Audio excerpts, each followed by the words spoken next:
Yeah, I mean, just the thing that really was attractive to come back was how much my wife and I enjoyed being here back in 22, and at the end of that season, really wasn't looking to leave. Was extremely happy and loved the work environment. Coach Monken and I've known each other for 20, 25 plus years, and great respect for each other. And the opportunity to work, for him in 22 was awesome. But had the opportunity to go be a defense coordinator at Appalachian State, which is somewhere I'd spent 8 years, from 2010 through 17. And that's Coach Woody and I were there 5 of those 8 years, and so opportunity to call it and run the defense, and go back to a place that I was very familiar with. It's just one of those that was just hard to turn down. But when the opportunity presented itself, to be able to come back, then it was a quick decision. It wasn't. I didn't even have to sleep on it overnight. When Coach called and said, "You want your old job back?" Then I think it was maybe an hour and a half. I called him right back. So Stephanie and I are in. So let's do it. That's great. As we've mentioned multiple times, you did coach at Army in 2022 as co-DC and safeties coach with Coach Woody. What do you remember from that season that you're going to make sure that'll help you this time around in 2026? Things that you guys did then that you're going to implement this year, or anything maybe that might have been a mistake you feel like might have been made that you guys want to do differently this time around?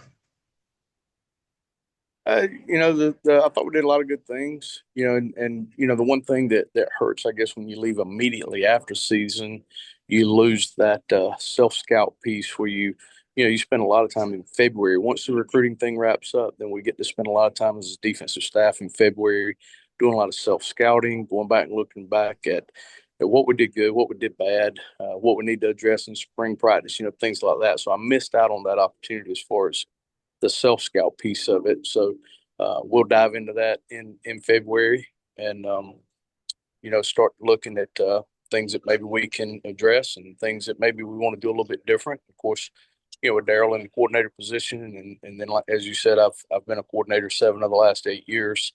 And anytime that Coach Woody and I would break apart, and then we came back together in 22, there's always different ideas, different wrinkles that maybe I've done that may be a little different than what Coach Woody has. And that's something that, and Daryl and I will talk about and figure out, what are some tweaks, just some wrinkles to it. Uh, not that the defense has got to be completely overhauled, because it is a really good defense, and it's Yeah. it's really the same defense that I've coordinated every time I went and coordinated on my own. It has been the 3-4 defense with the very similar style. But then there's a couple things that maybe some wrinkles that I can bring to the table, and then I'm sure there's some ideas that Daryl's had along the way, that maybe hasn't been implemented, that we can create a few little wrinkles, just a couple curveballs here and there, that can make us a little better, than maybe in the years past. Good stuff. And you already mentioned a couple of guys, Casey Larkin, Colin Madison, Gavin Shields, that were plebes when you were there last time and just finished up their firsty seasons, getting ready to go out into the big army, as we call it.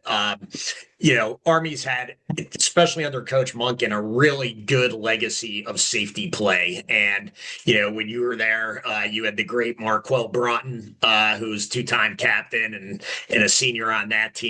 But the team, not only at the safety position, but I think you guys lose 9 starters on defense to graduation this year. Um, you know, Stephen Nadozi got to play a little bit last year, and we saw what he was capable of. I think Caleb Williams had a pretty effective bowl game as well when he got in there. How are you going to be able to try and replace the productivity with both Madison and Larkin graduating?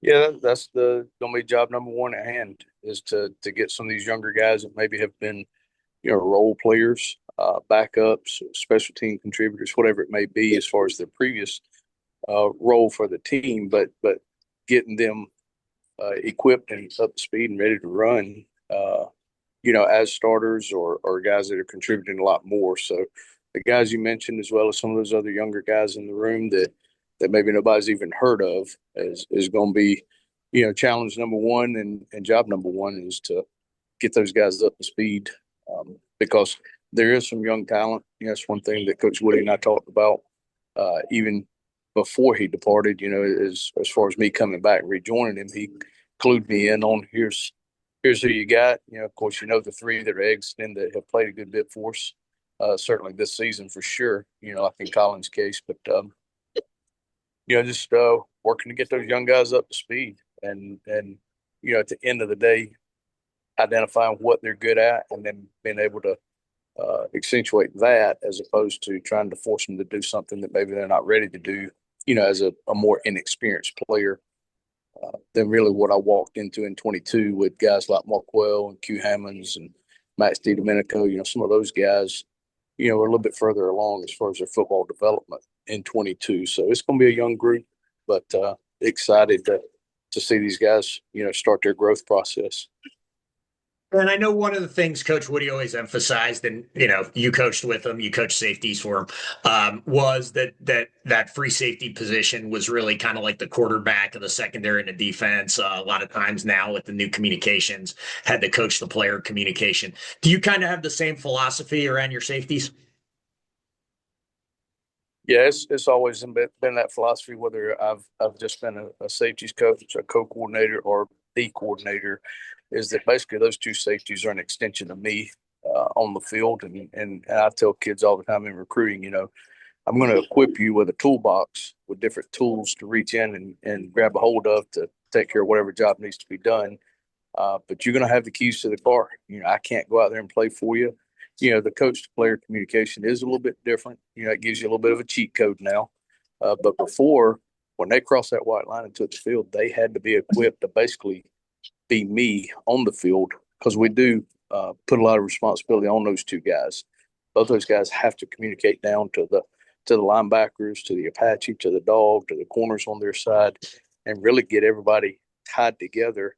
And then anytime there's a motion or something, there's an adjustment, and those two have to be in sync with each other, knowing exactly what to go to tie us together. So again, the coach to player communication gives you a little bit of help. Of course, at 15 seconds when it shuts off, then you're dead in the water. They still have to be able to run the show. But the way you put it, they're the Especially if the quarterbacks of the offense defense. shifts or adjusts, they have to be able to react to that late, right? That's exactly right. I can't talk to them after 15 seconds, but certainly the correlation, they are the quarterbacks of the defense and have to be vocal, guys with super high football IQ. Good stuff. And my last question for you, Coach Sloan. You were in a co-DC relationship with Coach Woody, and you've been the same at other stops. And of course, Coach Dixon just got the promotion to defensive coordinator. Very well deserved. Obviously, you worked with Coach Dixon in 2022. Have you guys kind of worked out responsibilities and kind of how you're going to delineate that? He was the pass game coordinator the last couple of years under Coach Woody. You guys are both secondary coaches. So kind of if you could go into a little bit about how the interaction is going to work between you two, on game day, is one of you going to be in the booth, one on the sideline? Just kind of fill us in a little bit on, and you may still be talking about a lot of this stuff, but if you haven't worked out kind of what some of those differences in responsibility are going to be, I guess. Yeah, we haven't had a chance to really start hammering all that out and getting into the details of who's up, who's down, how the day-to-day organization looks and responsibilities and who takes the lead on this or that. But, because it's just been all about recruiting, trying to get to this finish line and fill those last handful of spots. Luckily, we're extremely far along with this class, but there's a few pieces to the puzzle that we need to shore up, to finalize the class. So it's been all hands on deck with it, and getting in front of some priority guys these last couple of weeks, and then getting some guys on campus for these official visits. So that's been priority one. And then once we get through that, then we'll shift and we'll go, head first into football. And those are some things that should be easy to work out. Daryl and I had a great working relationship in 22, and so that made me excited, when Coach made the decision to go with Daryl as the coordinator and asked me to be his co-coordinator, a guy that Daryl could lean on. And that's what my job is, to to help us be the best defense we can be in whatever responsibilities those are. So, but Daryl and I we'll handle all that and hammer out the details of who's doing what and when and where. Once we can sure up the signing class. Great. Well, thanks a lot. Really appreciate your time today, Coach Sloan. Appreciate you jumping on in the airport in between flights. And best of luck to you out there on the recruiting trail. Army fans, this has been Joe Iacano with GoBlackKnights.com, along with new Army co-defensive coordinator and safeties coach Scot Sloan. Go Army, beat.